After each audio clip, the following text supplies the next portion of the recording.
Hello दोस्तों, मैं हूं रवि राजकुमार सिंह चौहान। आज आपके लिए हमारे YouTube चैनल अवेयर 24 में एक नवीन लेक्चर लेके उपस्थित हूं। दोस्तों, आप हमारा जो लेक्चर देख रहे हैं इसके लिए आपको बहुत बहुत धन्यवाद। अब हम बात करते हैं आज के लेक्चर के विषय में।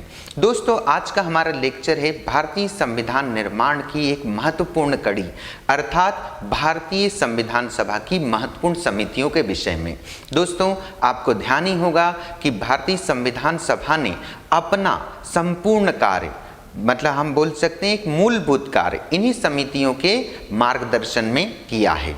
दोस्तों, अब हम देखते हैं आज हमारे भारतीय संविधान सभा की महत्वपूर्ण समितियों के विषय में कि आखिर इन समितियों को गठित क्यों किया गया, आखिर इन समितियों का स्वरूप क्या था और ये समितियां आखिर कैसे काम कर रही थीं, इनके अध्यक्ष कौन थे, इनकी सदस्यों की संरचना क्या थी, इन सब विषयों में अब हम बात करेंगे। धन्यवाद। दोस्तों, अब हम देखते हैं भारतीय संविधान सभा की महत्वपूर्ण समितियों के विषय में। दोस्तों, एक बात तो आपको बहुत ही अच्छी तरीके से मालूम होगी कि हमारी संविधान सभा के गठन के पूर्व एक विशेषज्ञ परिषद को गठित किया गया था। इस विशेषज्ञ परिषद के प्रमुख थे हमारे पंडित जवाहरलाल जी नेहरू और इसी विशेषज्ञ परिषद ने भारतीय संविधान निर्माण की एक रूपरेखा खींच दी थी और इसी रूपरेखा के अंतर्गत एक महत्वपूर्ण प्रावधान था कि भारतीय संविधान सभा कुछ महत्वपूर्ण विषयों पर समितियों का निर्माण करेगी और इन्हीं समितियों के मार्गदर्शन या इन्हीं समितियों के कार्य जो ये समितियां करेंगी उन्हीं से संविधान सभा और अधिक लाभान्वित होंगी। देखते हैं हम इन्हीं समितियों के विषय में थोड़ी सी एक पृष्ठभूमि। दोस्तों, संविधान सभा के पूर्व गठित विशेषज्ञ परिषद के संगठन में एक अध्यक्ष और 7 सदस्य शामिल थे। ध्यान रखिएगा, अध्यक्ष कौन थे? पंडित जवाहरलाल जी नेहरू। संविधान सभा के कार्य संचालन हेतु आवश्यक प्रक्रियाओं को इसी समिति ने निर्धारित करा था और जिसके आधार पर कुछ विषयों पर समितियों का गठन किया जाना था। दोस्तों, अब हम आगे देखते हैं इन्हीं समितियों के गठन में क्या किया गया। आइए, भारतीय संविधान सभा में ध्यान रखिएगा दोस्तों, उद्देश्य प्रस्ताव को स्वीकृति देने के पश्चात, उद्देश्य प्रस्ताव को स्वीकृति देने के पश्चात संविधान निर्माण के लिए कुछ समितियों का गठन किया गया। क्या किया गया? संविधान निर्माण के लिए कुछ विशेष समितियों का गठन किया गया। इन समितियों को हम सामान्यतः 2 वर्गों में वर्गीकृत कर सकते हैं।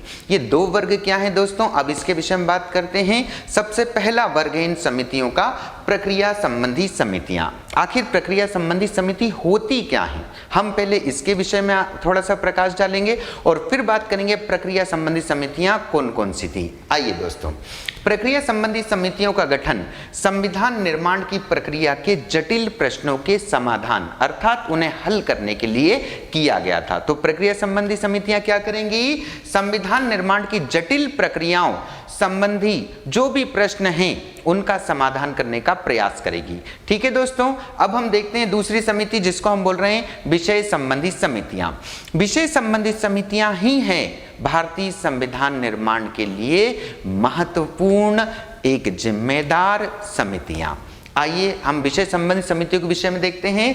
विषय संबंधी समितियां ही संविधान निर्माण करने वाली प्रमुख समितियां थी। दोस्तों, अब हमको देखना होगा प्रक्रिया संबंधी समितियां कौन सी थी और विषय संबंधी समितियां कौन सी थी। आइए हम उसी के ऊपर थोड़ा प्रकाश डालते हैं। देखिए, भारतीय संविधान सभा की समितियों का वर्गीकरण 2 रूप में किया जाता है, जैसा हमने थोड़ा सा पहले देखा। सबसे पहली है प्रक्रिया संबंधी समितियां और दूसरी है विषय संबंधी समितियां। दोस्तों, अब हम प्रक्रिया संबंधी समितियों में किन्हें शामिल कर, तो पहली है प्रक्रिया नियम समिति, दूसरी है अधिकार समिति, तीसरी है सभा समिति, चौथी है परिचालन समिति और अंतिम है हिंदी व उर्दू अनुवाद समिति। तो ये 5 समितियां हैं जिन्हें हम प्रक्रिया संबंधी समितियों के अंतर्गत शामिल करते हैं। वापस से एक बार देख लीजिएगा, रिकॉल करा रहा हूं आपको। प्रक्रिया संबंधी समिति, अधिकार संबंधी समिति, सभा समिति, परिचालन समिति और अंतिम है हिंदी व उर्दू अनुवाद समिति। दोस्तों, अब हम देखते हैं हमारी विषय संबंधी समितियों के विषय में। दोस्तों, विषय संबंधी समितियों में सबसे प्रमुख है प्रारूप समिति। दूसरी प्रमुख है संघीय शक्ति समिति, तीसरी है प्रांतीय संविधान समिति, चौथी महत्वपूर्ण है मूल अधिकार समिति, पांचवी महत्वपूर्ण है रियासत समझौता समिति या वार्ता समिति भी इसे कहा जाता है। अगली है दोस्तों अल्पसंख्यक परामर्श समिति, अगली है झंडा समिति जिसे तदर्थ झंडा समिति की भी संज्ञा दी जाती है, और अंतिम है हमारी परामर्श समिति। ये सब समितियां मिलकर आती हैं विषय संबंधी समितियों में आती हैं और इन्हें विषय संबंधी समितियों में हम शामिल करते हैं। वापस से रिकॉल करा देता हूं, प्रारूप समिति, संघीय शक्ति समिति, प्रांतीय संविधान समिति, मूल अधिकार समिति, रियासत समझौता समिति, फिर है हमारी अल्पसंख्यक समिति, तदर्थ झंडा समिति और अंतिम है परामर्श समिति। यह सब समितियां आती हैं हमारी विषय संबंधी समितियों में, और ध्यान रखना इन्हीं के ऊपर दारोमदार था पूरे संविधान निर्माण का। अब दोस्तों हम इन समितियों के बारे में एक एक करके देखेंगे, लेकिन आपको मैं बताना चाहूंगा कि हमने यहाँ पर एक वर्गीकरण किया है। क्या वर्गीकरण किया है हमने कि जिन समितियों के एक ही व्यक्ति अध्यक्ष थे उनको हमने एक साथ रख दिया ताकि आपको अध्ययन में सुविधा हो। तो इसीलिए हम सबसे पहले देखना चाहेंगे कि वे समितियां जो पंडित जवाहरलाल जी नेहरू के नेतृत्व में गठित थी। आइए दोस्तों, यह हैं हमारे पंडित जवाहरलाल नेहरू जी। इनके अध्यक्षता में कुछ समितियों को गठित किया गया था, उन समितियों के बारे में हम बात करते हैं। सबसे पहली है दोस्तों संघ शक्ति समिति। संघ शक्ति समिति एक महत्वपूर्ण समिति थी जिसमें 9 सदस्य शामिल थे। ध्यान रखिएगा दोस्तों, इस संघ शक्ति समिति को गठित कब किया गया था? 25 जनवरी 1947, अर्थात 25 जनवरी 1947 को इस समिति का गठन किया गया था। ध्यान रखिएगा, इस समिति की रिपोर्ट को प्रस्तुत करने वाले थे श्री एन गोपाल स्वामी अयंगर।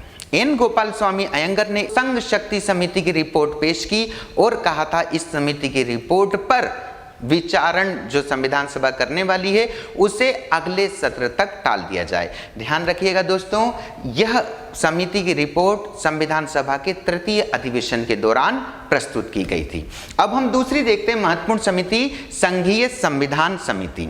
ध्यान रखिएगा दोस्तों, संघीय संविधान समिति के अध्यक्ष भी हैं पंडित जवाहरलाल नेहरू जी। संघीय संविधान समिति के विषय में मैं आपको एक बात बताना चाहूंगा कि पंडित के.एम. मुंशी के नेतृत्व में गठित कार्य संचालन समिति ने अप्रैल 1947 में अपनी संस्तुति में कहा था कि राज्य संविधान समिति और संघ संविधान समिति को गठित किया जाए, और इसी समिति की सिफारिशों को स्वीकार करते हुए संविधान सभा ने संघीय संविधान समिति का गठन किया था। दोस्तों एक और महत्वपूर्ण समिति आप देख रहे हैं यहाँ पर राज्य संबंधी समिति। ध्यान रखिएगा, इसके भी अध्यक्ष थे पंडित जवाहरलाल जी नेहरू। ध्यान रखिएगा दोस्तों, इस समिति ने 28 अप्रैल 1947 को, तारीख जरूर ध्यान रखिएगा, 28 अप्रैल 1947 को अपनी रिपोर्ट संविधान सभा के समक्ष प्रस्तुत की थी। ठीक है दोस्तों, ये 3 समितियां महत्वपूर्ण हैं पंडित नेहरू के नेतृत्व वाली। एक और समिति है जिसे हम संघीय विषय समिति भी कह देते हैं। ठीक है, लेकिन आपको 3 समितियों को ध्यान रखना है, संघ शक्ति समिति, संघीय संविधान समिति और राज्य संबंधी समिति। बहुत ध्यान रखना है इस बात का कि संघीय संविधान समिति को गठित किस समिति की रिपोर्ट पर किया गया था, तो वो ध्यान रखना के.एम. मुंशी के नेतृत्व वाली कार्य संचालन समिति के आग्रह पर, उसकी सिफारिश पर, और यह सिफारिश की थी उन्होंने 30 अप्रैल 1947 को। और राज्य समिति की रिपोर्ट कब आई थी हमारे समक्ष, तो ध्यान रखिएगा 28 अप्रैल 1947 को पंडित जवाहरलाल नेहरू ने स्वयं इस समिति की रिपोर्ट को प्रस्तुत किया था। अब हम देखते हैं हमारे एक और महत्वपूर्ण व्यक्ति रहे संविधान सभा में, हमारे भारतीय इतिहास में, हमारे राजनीतिक जनजीवन में। उनका नाम है श्री सरदार वल्लभ भाई पटेल। श्री सरदार वल्लभ भाई पटेल के नेतृत्व में भी संविधान सभा ने कुछ समितियों का निर्माण किया था। उन समितियों के विषय में अब हम देखेंगे। यह हैं हमारे श्री सरदार वल्लभ भाई जी पटेल। दोस्तों 24 जून 1947 ये भारतीय संविधान सभा के इतिहास में एक महत्वपूर्ण तिथि है। इसी दिन संविधान सभा में परामर्श समितियों के गठन संबंधी प्रस्ताव को स्वीकृति प्राप्त हुई थी। तो दोस्तों क्या हुआ था इस दिन, हमारी संविधान सभा ने परामर्श संबंधी समितियों के गठन की घोषणा की थी और इसी के तहत कुछ कार्य किए जाने थे, जैसे अल्पसंख्यक हितों के संबंध में प्रावधान, मूल अधिकारों की सूची निर्माण और अपवर्जित क्षेत्रों के विषय में कुछ विधि निर्माण के कार्य किए जाने थे। और उसी परिप्रेक्ष्य में सरदार वल्लभ भाई पटेल के नेतृत्व में एक महत्वपूर्ण समिति गठित हुई थी जिसे हम कहते हैं मूल अधिकार समिति। और एक और महत्वपूर्ण समिति इन्हीं परामर्श समितियों में जिसे हम देखते हैं अल्पसंख्यक परामर्श समिति। ध्यान रखिएगा, अल्पसंख्यक परामर्श समिति भारतीय संविधान सभा की सबसे बृहत्तम समितियों में एक थी जिसकी सदस्य संख्या थी कुल 54। तो ध्यान रखिएगा दोस्तों, मूल अधिकार समिति, अल्पसंख्यक परामर्श समिति, ये दो समितियां जो महत्वपूर्ण थी यह गठित हुई थी सरदार पटेल के नेतृत्व में। साथ ही साथ एक महत्वपूर्ण समिति जिसे हम नाम दे रहे हैं प्रांतीय संविधान समिति, इसका भी गठन श्री सरदार वल्लभ भाई पटेल के निर्देशन में उनकी अध्यक्षता में किया गया था। आपको ध्यान ही है, प्रांतीय संविधान समिति के गठन के विषय में किसने अपनी सिफारिश की थी? वो थी के.एम. मुंशी समिति। के.एम. मुंशी समिति ने अप्रैल 1947 में जो रिपोर्ट दी थी उसमें कहा था कि एक संघ संविधान समिति बनाई जाए और एक राज्य संविधान समिति बनाई जाए। जैसा हमने पहले देखा था, संघ संविधान समिति किसके मार्गदर्शन में या किसकी अध्यक्षता में गठित हुई थी? वो थे पंडित जवाहरलाल जी नेहरू। और राज्य संविधान समिति किसके निर्देशन बनी थी? तो वह हैं हमारे सरदार वल्लभ भाई जी पटेल। ठीक है दोस्तों, अब हम संविधान सभा की अन्य महत्वपूर्ण समितियों के विषय में चर्चा करते हैं। आइए, सबसे पहली समिति, एक और महत्वपूर्ण समिति, सबसे पहली समिति है मूल अधिकार उप समिति।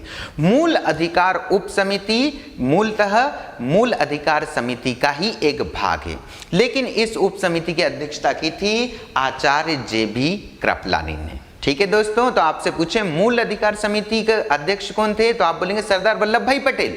लेकिन जब बोलें कि मूल अधिकार उप समिति के अध्यक्ष कौन है तो ध्यान रखिएगा, वह थे आचार्य जे.बी. कृपलानी। अब हम अगली समिति की ओर चलते हैं दोस्तों। दूसरी समिति हमारी अल्पसंख्यक परामर्श उप समिति। ध्यान रखिएगा दोस्तों, इसके अध्यक्ष थे एच.सी. मुखर्जी। श्री एच.सी. मुखर्जी की अध्यक्षता में इस उप समिति को गठित किया गया। हाँ, इसकी मूल समिति थी अल्पसंख्यक परामर्श समिति जिसके अध्यक्ष थे सरदार वल्लभ भाई पटेल। और उसी समिति ने एक अपनी उप समिति बनाई जिसे हम बोलते हैं अल्पसंख्यक परामर्श उप समिति। इसके अध्यक्ष हैं हमारे एच.सी. मुखर्जी। ठीक है दोस्तों, अब हम अगली समिति की ओर आगे बढ़ते हैं। उस समिति का नाम है प्रारूप समिति। दोस्तों, यहां पर मैं आपको शॉर्ट फॉर्म में इसके विषय में बता रहा हूं और इसके विषय में पूरा की पूरा हम आगे देखेंगे इसी लेक्चर में व्यवस्थित तरीके से, क्योंकि ये सबसे महत्वपूर्ण समिति है। आप ध्यान रखिएगा, प्रारूप समिति के अध्यक्ष कौन हैं तो ध्यान रखिएगा डॉक्टर भीमराव जी अंबेडकर। हम भीमराव जी अंबेडकर उनकी प्रारूप समिति के विषय में बस थोड़ी सी देर से हम चर्चा करते हैं। ठीक है दोस्तों, अभी हम देखते हैं अगली महत्वपूर्ण समिति जिसके अध्यक्ष हैं डॉक्टर राजेंद्र प्रसाद। डॉक्टर राजेंद्र प्रसाद जी आप स्वयं जानते हैं संविधान सभा के अध्यक्ष थे, स्थायी अध्यक्ष। नियुक्ति कब हुई थी? 11 दिसंबर 1946। ठीक है, तो अब डॉक्टर राजेंद्र प्रसाद के नेतृत्व में भी कुछ समितियों को गठित किया गया था और उनके विषय में अब हम बात करेंगे। ठीक है दोस्तों, संचालन समिति के कुल सदस्यगण कितने थे पहले आपको ध्यान रखना चाहिए। अध्यक्ष तो मालूम ही है आपको, डॉक्टर राजेंद्र प्रसाद जी।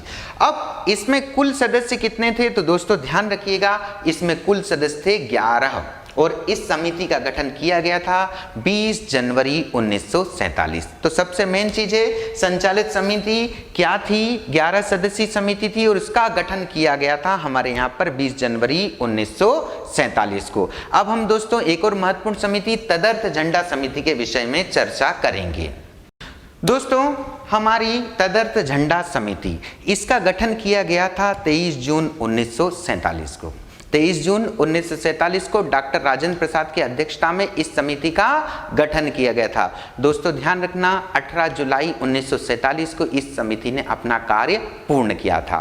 तत्पश्चात पंडित जवाहरलाल नेहरू ने 22 जुलाई 1947 को, तारीख ध्यान रखना 22 जुलाई 1947 को राष्ट्रध्वज को स्वीकार्यता के लिए एक प्रस्ताव हमारी संविधान सभा में प्रस्तुत किया और हंसा मेहता ने हमारे राष्ट्रध्वज तिरंगे, जिसे आज हम हमारे तिरंगे के रूप में जानते हैं, इसे संविधान सभा के अध्यक्ष डॉक्टर राजेंद्र प्रसाद को सौंपा। तो ध्यान रखिएगा दोस्तों, तदर्थ झंडा समिति के अध्यक्ष हैं संविधान सभा के अध्यक्ष डॉक्टर राजेंद्र प्रसाद जी, जो आगे चलकर स्वतंत्र भारत के पहले राष्ट्रपति भी नियुक्त किए गए थे। ध्यान रखिएगा, उनको नियुक्त कब किया गया था? 24 जनवरी 1950 को। अब हम एक और महत्वपूर्ण समिति की ओर चलते हैं, जो है नियम समिति। दोस्तों, एक नियम समिति है जिसका गठन भी डॉक्टर राजेंद्र प्रसाद जी की ही अध्यक्षता में किया गया। दोस्तों, एक और महत्वपूर्ण समिति है हमारे यहाँ पर रियासत समिति, देशी राज्यों से वार्ता के लिए, देशी रियासतों से वार्ता के लिए, ताकि वो भारतीय अधिराज्य में शामिल हो।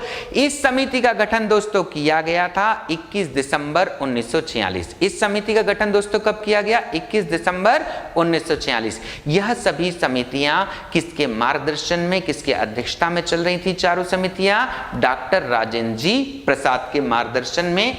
डॉक्टर राजेंद्र जी प्रसाद, देख सकते हैं आप इनको, और इनके मार्गदर्शन में जो समितियां कार्यरत थी उनको भी आप व्यवस्थित तरीके से यहां पर देख सकते हैं। दोस्तों, अब हम चर्चा करेंगे अपनी नेक्स्ट महत्वपूर्ण समिति के ऊपर, जो कि कार्य संचालन समिति थी। सबसे महत्वपूर्ण समिति अन्य समिति में कौन है? कार्य संचालन समिति, जिसमें 9 सदस्य थे और इसकी अध्यक्षता करी थी के.एम. मुंशी जी ने। आपको ध्यान ही होगा दोस्तों, के.एम. मुंशी की अध्यक्षता में इस गठित समिति ने ही भारतीय संविधान सभा को यह आग्रह किया था कि संघीय संविधान और राज्य संविधान समितियों को गठित किया जाए, और जो कि क्रमशः पंडित नेहरू और वल्लभ भाई पटेल जी के नेतृत्व में गठित हुई थी। तो यह भी एक महत्वपूर्ण समिति है। तत्पश्चात एक और महत्वपूर्ण समिति है दोस्तों, जिसे हम बोलते हैं संविधान सभा प्रकार्य या कार्यकारण समिति। दोस्तों, संविधान सभा प्रकार्य या कार्यकारण समिति का गठन हमारे गणेश वासुदेव मावलंकर जी की अध्यक्षता में किया गया था। दोस्तों, ध्यान ही होगा आपको कि यह संविधान सभा विधायी के अध्यक्ष भी थे। दोस्तों, आपको यह भी ध्यान होगा कि हमारे प्रथम लोकसभा अध्यक्ष भी नियुक्त किए गए थे। दोस्तों, ध्यान रखना, इस समिति का गठन हुआ था 20 अगस्त 1947। किस तारीख को दोस्तों? 20 अगस्त 1947। और इस समिति ने अपनी रिपोर्ट प्रस्तुत की थी 25 अगस्त 1947 को। ध्यान रखना, इस महत्वपूर्ण समिति के जो अध्यक्ष थे उनमें Hussain Imam, Purushottam Das Tandon, A K. Aiyar, N G S. Ayyangar, doctor B L. Mitter और डॉक्टर बी.आर. अंबेडकर महत्वपूर्ण थे। दोस्तों, यह थी एक महत्वपूर्ण समिति, संविधान सभा प्रकार या कार्यकारण समिति, जो कि अध्यक्षता में किसकी गठित की गई थी? श्री गणेश वासुदेव मावलंकर की अध्यक्षता में। अब हम नेक्स्ट समिति की ओर चलते हैं दोस्तों। इसके पश्चात अब दोस्तों यह समिति है सदन आवास समिति। लेकिन दोस्तों, आपको ध्यान रखना चाहिए कि सदन आवास समिति के पहले मैं आपको थोड़ी सी और जानकारी देना चाहूंगा। भारतीय संविधान सभा कार्य संचालन हेतु प्रक्रिया संबंधी नियम कब स्वीकार किए गए? 23 दिसंबर 1946। और उसी के अनुरूप कुछ समितियों का निर्माण किया गया था। वो समितियां कौन कौन थी? तो सबसे पहली है सदन या आवास समिति, तत्पश्चात है एक प्रत्यय पत्र समिति, क्रेडेंशियल समिति भी बोलते हैं इसको, और तीसरी समिति है वित्त और कार्मिक समिति। तो ध्यान रखना, 23 दिसंबर 1946 के पश्चात 3 समितियों के गठन का मार्ग प्रशस्त हुआ।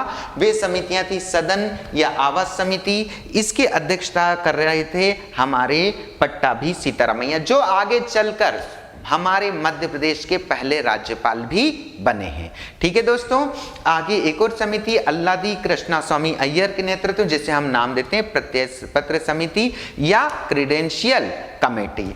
एक और महत्वपूर्ण है समिति जिसको हम देख रहे हैं सर्वोच्च न्यायालय समिति के रूप में। ध्यान रखना, सर्वोच्च न्यायालय समिति यह गठित की गई थी श्री एस वारदाचार्यार के नेतृत्व में या अध्यक्षता में। ध्यान रखना, अप्रैल से जून 1943, भाई अप्रैल टू जून 1943 तक यह फेडरल कोर्ट, अंग्रेज जमाने में एक जैसे आज सुप्रीम कोर्ट चलती है, उस समय चलती थी फेडरल कोर्ट। उस फेडरल कोर्ट में ये एक प्रधान न्यायाधीश के पद पर नियुक्त किए गए थे अप्रैल से जून 1943 के संदर्भ में। ठीक है दोस्तों, अब हम आगे चलते हैं इसी संविधान सभा की समितियों के विषय में। तो देखते हैं हम, अगली है दोस्तों ये दो समितियां भी, ये जो 2 समितियां देखेंगे आप, दूसरी समिति भी देखेंगे पूर्वोत्तर सीमांत जनजाति क्षेत्र और असम के अपवर्जित और आंशिक रूप से अपवर्जित क्षेत्रों संबंधी समिति, और दूसरी देख रहे हैं आप अपवर्जित, आंशिक रूप से अपवर्जित क्षेत्रों असम को छोड़कर, ध्यान रखना असम को छोड़कर संबंधी उप समिति, इसके अध्यक्ष थे श्री ए.वी. ठक्कर। ध्यान रखना इन परामर्श समितियों का भी, 2 परामर्श समितियों का गठन हमारी संविधान सभा ने किया था। ध्यान रखना 24 जून 1947 को परामर्श पत्र, 24 जून 1947 को परामर्श समितियों के गठन संबंधी संकल्प को हमारी संविधान सभा ने स्वीकार किया था, और जिसके तहत कबायली क्षेत्र पर रिपोर्ट देना और साथ में अपवर्जित क्षेत्रों के प्रशासन संबंधी रिपोर्ट देना, यह इन परामर्श समितियों का महत्वपूर्ण काम था। ये देखते हैं हम, एक समिति गठित की गई थी गोपीनाथ बारदोलोई के नेतृत्व में।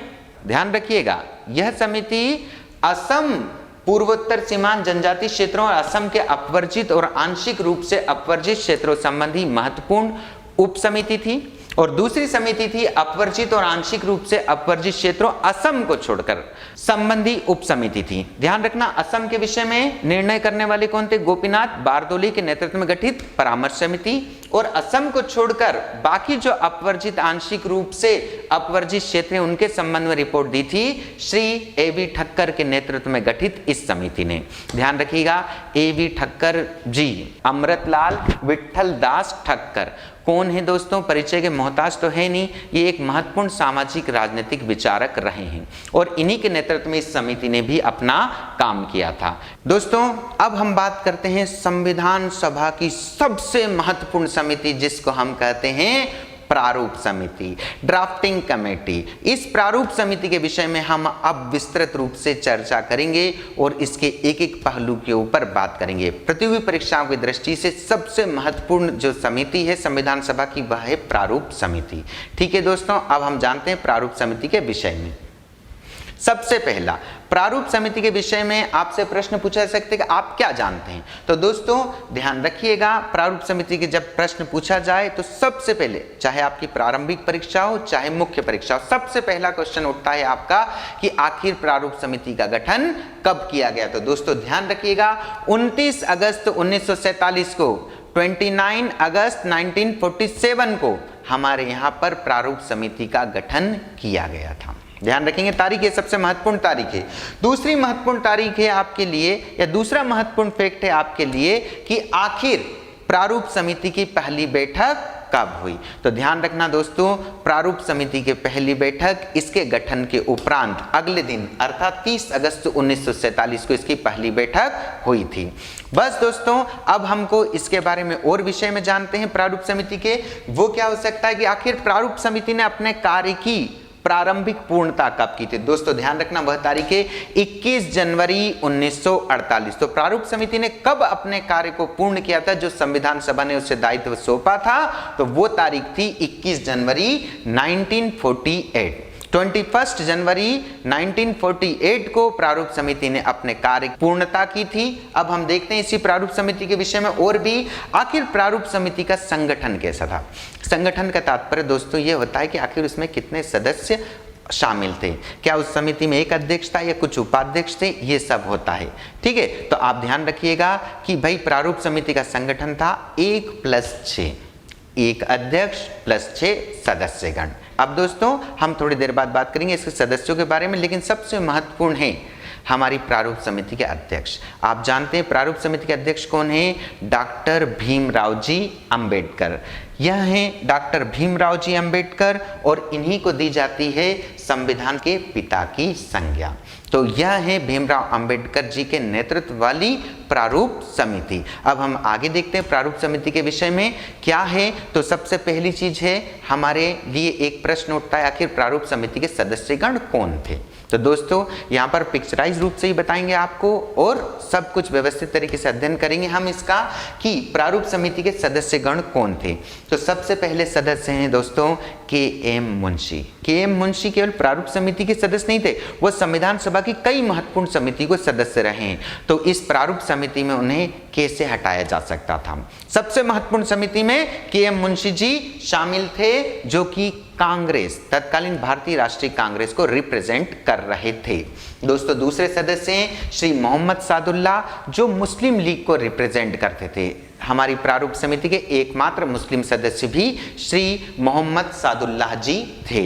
दोस्तों अगले सदस्य जो थे प्रारूप समिति के, उन्हें हम जानते हैं अल्लादी कृष्णा स्वामी अय्यर के नाम से। ध्यान रखिएगा दोस्तों, अल्लादी कृष्णा स्वामी अय्यर एक समिति नहीं, संविधान सभा की कई महत्वपूर्ण समितियों के सदस्य रहे हैं और इस प्रारूप समिति में भी उन्होंने अपनी भूमिका या अपना योगदान दिया है। तत्पश्चात दोस्तों एन गोपाल स्वामी अयंगर, यह भी प्रारूप समिति के महत्वपूर्ण सदस्य थे। तत्पश्चात दोस्तों अगले नाम आते हैं हमारे समक्ष BL मित्तर जी का।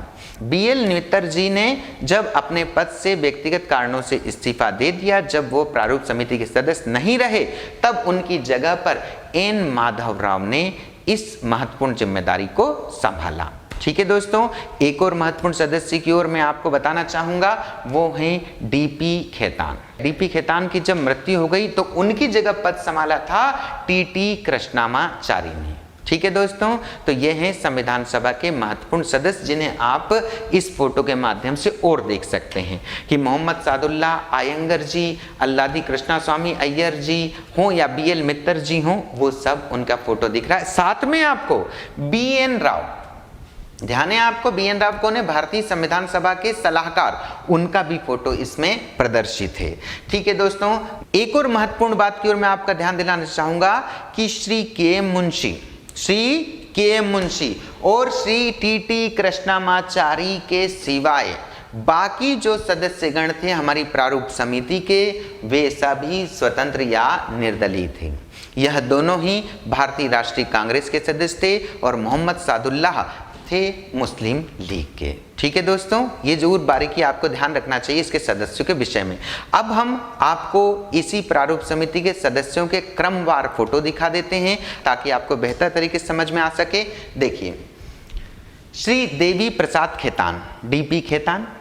आगे देखते हैं श्री N माधव राव, अगले हैं श्री TT कृष्णामाचारी, अगले हैं श्री KM जी मुंशी, फिर अगले हैं N गोपाल स्वामी जी अयंगर, फिर अगले दिख रहे हैं आपको इसी में प्रदर्शित हो रहे हैं अल्लादी कृष्णा स्वामी अय्यर, फिर अगले दिख रहे हैं आपको श्री मोहम्मद सादुल्लाह और लास्ट में दिख रहे हैं आपको श्री BL मित्तर जी।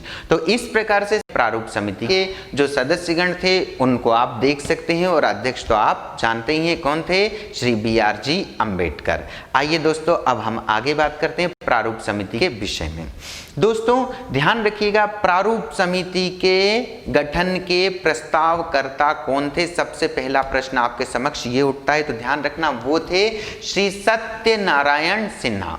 सत्यनारायण सिन्हा जी ने ही कहा था कि भाई हमारा जो प्रारूप तैयार किया है BN राव के मार्गदर्शन में हमारी संविधान सभा की एक विशेष शाखा ने, उसके ऊपर हमें एक प्रारूप समिति का गठन करना चाहिए। तो प्रारूप समिति के गठन के प्रस्तावकर्ता थे श्री सत्यनारायण जी सिन्हा। मैंने आपकी सुविधा के लिए सत्यनारायण जी सिन्हा का फोटो भी थोड़ा आपको प्रदर्शित किया है।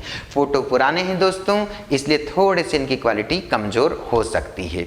आगे देखते हैं दोस्तों, हम प्रारूप समिति के निर्णय के क्या आधार थे? सबसे पहला प्रश्न आपके समक्ष उठता है, आखिर प्रारूप समिति ने अपना कार्य कैसे किया, निर्णय कैसे किया अपनी समिति? ध्यान रखना, प्रारूप समिति के सदस्यों की गणपूर्ति की उपस्थिति में, गणपूर्ति का मतलब समझते हैं कोरम, मतलब कम से कम सदस्य संख्या जिसमें उस समिति के निर्णयों को वैधानिक या विधिक रूप से सही ठहराया जाए, यही कहलाता है कोरम या गणपूर्ति। तो दोस्तों क्या ध्यान रखना हमको, प्रारूप समिति के सदस्यों की गणपूर्ति की उपस्थिति में प्रारूप समिति ने अपने सभी निर्णय या तो सर्वसम्मति से लिए या फिर उपस्थित सदस्यों के बहुमत से अपने सभी निर्णय किए। ठीक है दोस्तों, क्या करा प्रारूप समिति ने? अपने कोरम या गणपूर्ति की उपस्थिति में अपने सभी निर्णय या तो सर्वसम्मति से लिए या उपस्थित सदस्यों के बहुमत से लिए हैं। ये सबसे मेन आपके लिए जरूरी याद रखने योग्य तथ्य है। फिर देखते हैं दोस्तों, इसके पश्चात हम प्रारूप समिति के प्रकार क्या थे, आखिर प्रारूप समिति के फंक्शन क्या थे, प्रकार क्या थे? ध्यान रखना, प्रारूप समिति के फंक्शन थे संविधान सभा की प्रारूप समिति शाखा द्वारा तैयार किए गए संविधान का परीक्षण करना एवं संविधान सभा में हुए संविधान विषयक निर्णयों को प्रारूपीय संविधान में समाविष्ट करके संविधान को विचारार्थ संविधान सभा के समक्ष प्रस्तुत करना, यही था हमारी प्रारूप समिति का कार्य। देख सकते हैं आप, संविधान सभा की प्रारूप समिति शाखा द्वारा तैयार किए गए संविधान का परीक्षण करना एवं संविधान सभा में हुए संविधान विषयक निर्णयों को प्रारूपीय संविधान में समाविष्ट करना और फिर संविधान सभा के समक्ष प्रस्तुत करना, यह था प्रारूप समिति का मुख्य प्रकार। अब हम देखते हैं हमारी प्रारूप समिति के अन्य महत्वपूर्ण कार्यों के बारे में। देखिए दोस्तों, प्रारूप समिति द्वारा संविधान सभा के समक्ष प्रथम प्रारूप की प्रस्तुति कब की गई, तो ध्यान रखना दोस्तों, वो तारीख है 2 फरवरी 1948। 2 फरवरी 1948 को प्रारूप समिति ने संविधान के प्रारूप को हमारी संविधान सभा के समक्ष प्रस्तुत किया। तत्पश्चात दोस्तों और देखते हैं हम इसके बारे में महत्वपूर्ण चीजों को।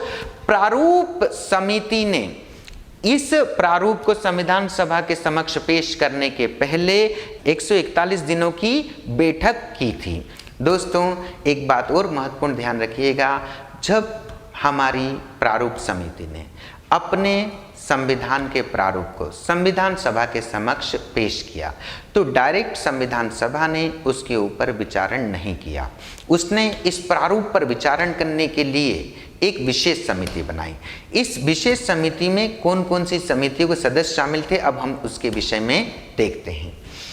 प्रारूप समिति द्वारा तैयार प्रथम प्रारूप पर विचारण करने हेतु एक विशेष समिति का गठन किया गया, जिसमें संविधान सभा द्वारा नियुक्त संघ संविधान समिति, संघ शक्ति समिति और प्रांतीय संविधान समिति, इन तीनों समितियों के सदस्यों ने एक साथ मिलकर इस प्रारूप के ऊपर विचारण किया और क्या उसमें सुधार करने हैं, इन सुधारों को इंगित करते हुए प्रारूप समिति को वापस इस प्रारूप को भेज दिया। ठीक है दोस्तों, अब हम और कुछ बात करते हैं हमारी प्रारूप समिति के विषय में जो महत्वपूर्ण है।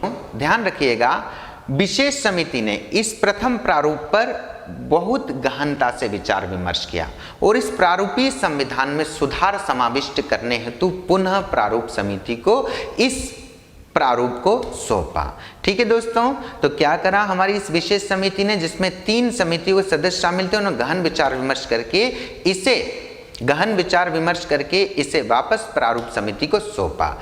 अगला दोस्तों एक और महत्वपूर्ण बात ध्यान रखनी चाहिए, जब इसे प्रारूप समिति को जब इस प्रारूप को सौंपा इस विशेष समिति ने, तो प्रारूप समिति ने आखिर पुनर्मुद्रित प्रारूप को कब पेश किया, तो दोस्तों वो ध्यान रखना तारीख 26 अक्टूबर 1948। प्रारूप समिति ने तत्पश्चात 26 अक्टूबर 1948 को पुनर्मुद्रित प्रारूप को फिर संविधान सभा के समक्ष पेश किया। दोस्तों एक और महत्वपूर्ण बात आपको ध्यान रखनी चाहिए कि संविधान सभा द्वारा इसी पुनर्मुद्रित प्रारूप संस्करण पर गहन विचार विमर्श किया। अब देखते हैं हम दोस्तों प्रारूप समिति द्वारा अंतिम प्रारूप का प्रस्तुतिकरण कब किया गया, तो वो तारीख थी दोस्तों 4 नवंबर 1948। तत्पश्चात दोस्तों भारतीय संविधान सभा ने इस पुनर्गठित या पुनर्संरचित प्रारूप पर 3 वाचन किए। अब हम इन 3 वाचनों के विषय में चर्चा करते हैं। दोस्तों संविधान सभा ने प्रारूप समिति के अंतिम प्रारूप पर 4 नवंबर 1948 से 9 नवंबर 1948 तक विधिवत विचारण किया। दोस्तों ध्यान रखिएगा, इस दौरान 7 से 8 हजार संशोधन प्रस्ताव संविधान सभा में पेश किए गए, जिनमें से 2500 संविधान संशोधन प्रस्तावों पर विचारण हुआ। दोस्तों इसी को कहते हैं प्रथम वाचन। ठीक है दोस्तों, अब हम देखते हैं हमारी संविधान सभा के द्वितीय वाचन के विषय में। दोस्तों भारतीय संविधान सभा ने इस प्रारूप को पुनः प्रारूप समिति को सौंपा ताकि वह जो भी संविधान सभा में निर्णय किए गए हैं उनका समावेश प्रारूपीय संविधान में कर सके। प्रारूप समिति ने जब अपनी रिपोर्ट प्रस्तुत की उसके पश्चात 15 नवंबर 1948 से 17 अक्टूबर 1949 के मध्य गहन विचारण हुआ। ध्यान रखिएगा, इसी विचारण को हम संज्ञा देते हैं द्वितीय वाचन की।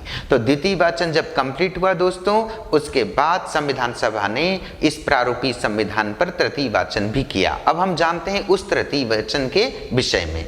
दोस्तों संविधान सभा में संविधान के प्रारूप पर अंतिम वाचन 14 नवंबर 1949 से 26 नवंबर 1949 के मध्य यह वाचन पूर्ण हुआ। दोस्तों ध्यान रखना, इसके पश्चात संविधान सभा के सदस्यों ने इस प्रारूपीय संविधान पर अपने हस्ताक्षर किए और इसे पारित किया, इसीलिए इसे हम कहते हैं तृतीय वाचन। इस प्रकार से भारतीय संविधान निर्माण की एक पूरी प्रक्रिया शनेह शनेह समाप्त हुई। धन्यवाद दोस्तों। आपको हमारी यह प्रस्तुति कैसे लगी हमें जरूर बताइएगा। आप हमें सोशल मीडिया के विभिन्न प्लेटफॉर्म के माध्यम से संपर्क भी कर सकते हैं, जैसे व्हाट्सएप, जैसे टेलीग्राम, जैसे फेसबुक आदि।